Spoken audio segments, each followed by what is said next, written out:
Question number 40. Alpha decay occurs when an alpha particle undergoes quantum mechanical tunneling through the potential barrier of the nucleus.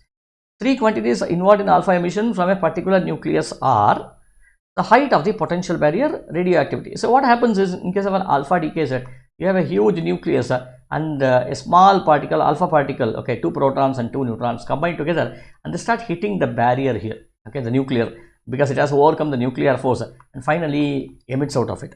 Okay, and what parameters does it depend upon? Does it happen in iron nucleus? No, it does not happen. It depends upon the type of binding energy it has, or it depends upon the potential barrier or the height of the potential barrier. So definitely it is involved in this. The second one, the radioactive decay constant. No, it does not depend upon the radioactive decay constant.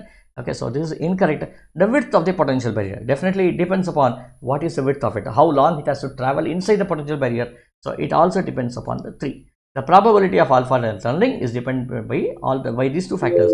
Thus the answer is 1 and 2, which is A.